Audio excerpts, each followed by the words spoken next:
All right, everyone, hello and welcome to another episode of All Things Real Estate. And as always, I am your host, Kyle Seyboth with Century 21, Rhode Island, Massachusetts, Connecticut. Guys, we're looking to continue to provide value for you. And unlike any other episode, today we have a very special guest. We have my good friend, Ray Zanni with Accutrust Mortgage. Ray and I do a lot of business together, and I think it's important that we brought Ray on. So Ray, thank you so much for coming on. Thank you, Kyle. You know, when the number one agent in the world asks, you come, no questions asked, man. We've been working on this for a while, and I appreciate you having me on. Thank you. No problem. So Ray, you're with Accutrust. Yes, sir. So what I want you to do first, so the point of this show every week is we want to provide value to the listeners, right? We want people to understand, like, what can they take away from every episode? What I think you can explain really well is what is the difference between a mortgage broker, a lender, Pawtucket credit union, like a credit union and a bank? Like what do you guys do differently that I think the consumer can really get value from? All right, not being able to speak for everybody else, I'm a mortgage broker. Accutrust Mortgage, we're licensed Rhode Island, Connecticut, Massachusetts, New Hampshire. A couple guys in the office have Maine. I don't have that, but we are licensed there also. Yeah. I can't speak for everybody else. I've been a broker my whole career, 14 years straight. I've never seen the lending side. I've always been a broker. But being a broker, the number one thing is, Kyle, we have options. You know, I've only worked for 2 companies in my career. But on the flip side of that, being a broker, we work with multiple different lenders every day, all the time, you know. So I probably only working for 2 companies, but I probably worked with 30 different lenders. So if I'm a 5-year-old, I understand what you're saying because I'm in the business, but I'm a 5-year-old. I don't understand it at all, right? So basically what you do as the mortgage broker, I'm a client. I come to you, I want to get a loan. You then can broker the loan to your lenders that are out there. So you're like the hub, you're like the person in the middle. Yes. And then you've got all these lenders around you, and you're allowing me as the client to get the best deal from the lenders.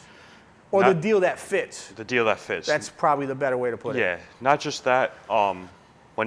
Most lenders, they have, like, if you go to Bank of America, they only have, like, what Bank of America offers. Right. You know, not everybody's going to fit that cylinder into the square. You know? Right. So being a broker, somebody might have lower credit or might want the best interest rate, and they have an A+ file. So I take the file. Once the client comes to me, I review all their information, and then I see what lender I want to send it to based on that, where they're going to fit the perfect way, the circle hole in the circle cylinder. You know? So why I like to use your company and you so much is, guys, he can get stuff done that other people can't. Like, there's so many files that you and I have done that, like, anybody can do a 700 with 100K income and money in the bank, right? Who can't do that? Any lender that I've worked with can get that done. You're getting buyers, like, you're getting the dream of home ownership. You're allowing this to happen to people that could have no chance. And they deserve it because they may have, their credit might be a little hurt from something that happened in the past that they couldn't, you know, they can't control now. It's the past and they moved on. They may have good income.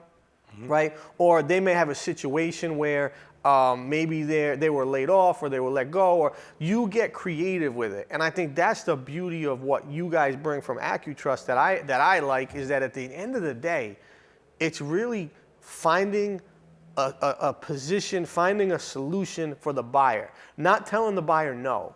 Not taking no for an answer, just finding a solution. Like, hey, we've got 30 lenders we work with, 1 out of 30 may work, but that buyer has to understand that rate might be a little higher, the program might be a little different, they may have to put down a little more money, right? I mean, that's kind of my takeaway from it. Yeah, you're exactly right, and I appreciate everything you just said about, you know, we really work hard at Accutrust. Yeah. Even for people that had credit troubles in the past, no matter what, we like to stick with them, you know. You get the deals done that are hard. Like, you take you know, they say chicken, you know what, and make it into chicken soup. You're probably the only one that I work with on a regular basis that can get these really tough deals done. But what happens is, the other side, if we're on the buyer side, the seller side doesn't understand that this deal would not even go through if you weren't kind of pinpointing and doing what you're doing on the other end. That's exactly right. Sure, You're right. You're right. I see it every. We don't talk about this that often, right? Yeah, You probably never heard me talk like this. We don't, and I appreciate you saying Yeah, this, so man. like saying I that. see it. I just don't have the time to talk about it. Yeah, I because know. my phone is ringing every 5 minutes. Why do you do mortgage? What is it about mortgages? Why do you do this? I like seeing people get houses, man. Mm-hmm. I'm from that area. You know, the Mm-hmm. general public. I was never handed nothing. I never had anything. I like dealing with borrowers like that. Maybe Mm-hmm. it's just because I don't know no better, because I've always just been a broker. But I like getting those deals done, especially when somebody like you can say, Ray, nobody could have got this deal done. You're almost embarrassing me on here. You know, I appreciate it a lot, but that's the truth of it. When you have a lender, right? So guys, if you're guys or gals, you're working with a lender, you need to have someone who's working in your best interest and wants you to get the house, right? At the end of the day, if Ray can't do it, then I know nobody's touching it. Like if you tell me they're not approved, I can't send that anywhere else. But if someone else, if I inherit a client and the client's working with ABC Mortgage Company and they're like, hey, we can't do this, my next phone call, Ray, look at this file. Can you get this done? That happens a lot with us. That's what I'm saying. It definitely does. That's how it works. And we probably close 1 or 2 a month on that. Yeah. Just on literally just stuff like comes in, it goes through to you. So financing right now, right? You guys what are the products that you have that are most common used? FHA? FHA. Right, which is 3.5% down. 3.5% down. What's the minimum credit score? 550 with a good story. I like to keep it around like 580 to make sure everything goes kosher. So guys, 550, he has the possibility to get it done. With a good story, yes. 580, a better percentage. And Yeah. then what's the like a slam dunker? 620? 620. Yeah, 640. 620, 640 is pretty much a Yeah, go. 620, 640. Conventional? You guys do a lot of conventional here and there? We do a lot of conventional. Yeah. 620 on conventional. That's where it is everywhere. 620 conventional. You know. How about VA stuff? Do you guys do any VA? We do a ton of VA. Yeah. VA's down to 550 also. They're a little more liberal with, they'll take your story into more consideration with FHA. They love helping the veterans, these lenders. You know, the VA loans are always a little easier. We do the USDA. Yeah. I have a really good down payment program that isn't really known around Rhode Island.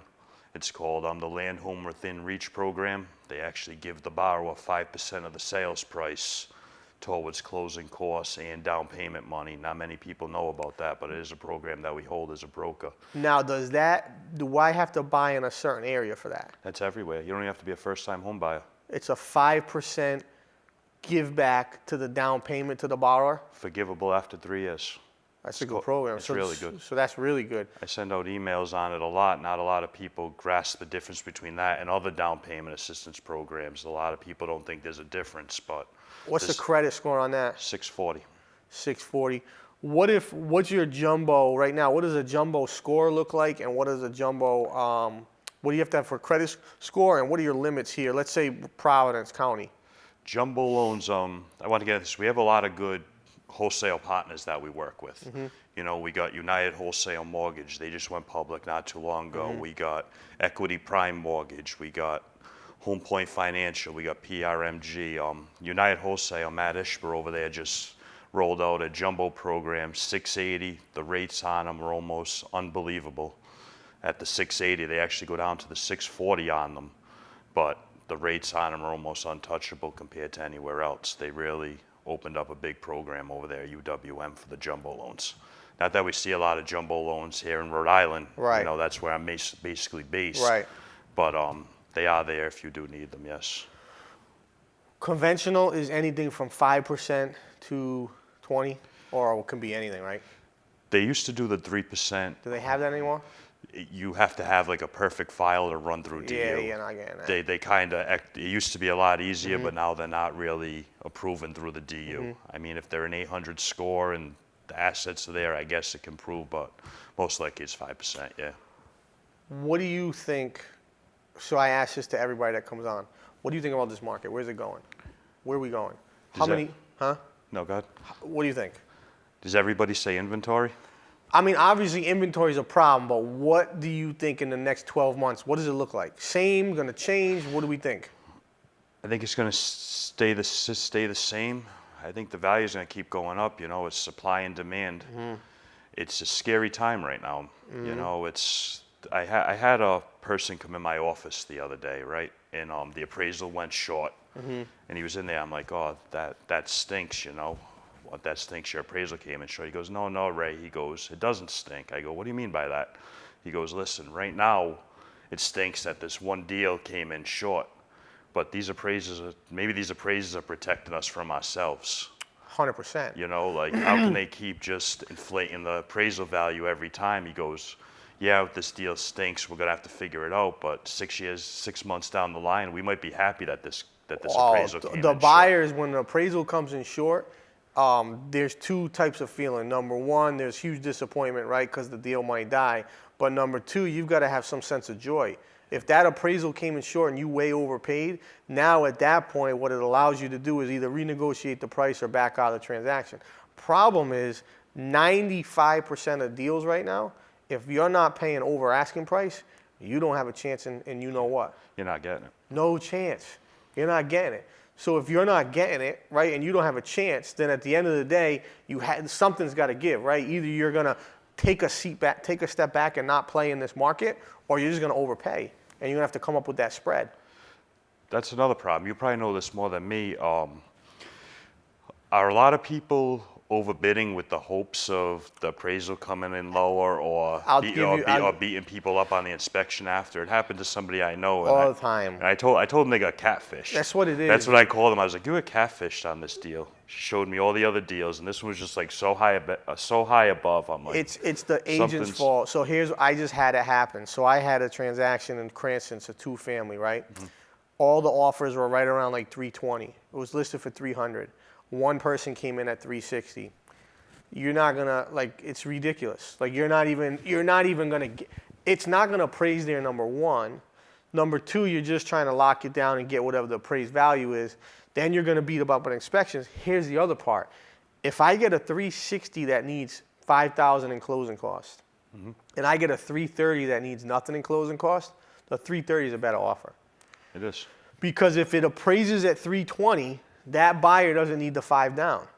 If it appraises at 320, the 360 person still needs the 5. So the person with the closing costs puts you in a worse spot. True. And that's the part that I've been telling sellers and people don't understand is like, you've got to figure this out. Like, yes, this number looks great, but they still have closing costs. Appraisal's not coming in. The inspection, they're going to beat you up. So we're looking for on the seller side, as is, where is, no inspection, waiving the appraisal contingency in the sense that if it comes in too high, you're going to come up with the spread, or putting a threshold on if it comes in 10K plus or minus, you're going to cover it. What you just said sounds like a real deal. What's that? That's a real deal, what you just said. Absolutely. These ones that are over, right. Once again, the word, you might get catfished on it. But agents don't know that. Yeah. And they're letting it happen. They're coming to you, Mr. Seller, hey, we got 370, let's clap, let's all do this and do this. You just got played. It's not as good. It's not good until that paper's signed at the end. You just got played, and you got played because you didn't understand what the mentality was on the other end. And it's that mentality that's pushing these deals and is putting these things back on the market. We're seeing more stuff fall apart that went pending to come back on the market. We're seeing it all the time, all the time. So real quick at the end, we're towards the end here. Anything else you want to add in the last minute or so? Yeah, the broker channel's starting to come up. A lot of exciting things going on with mortgage brokers. It used to be kind of a dirty word about 10 years ago. You know, after 2008, that word mortgage broker became a bad word.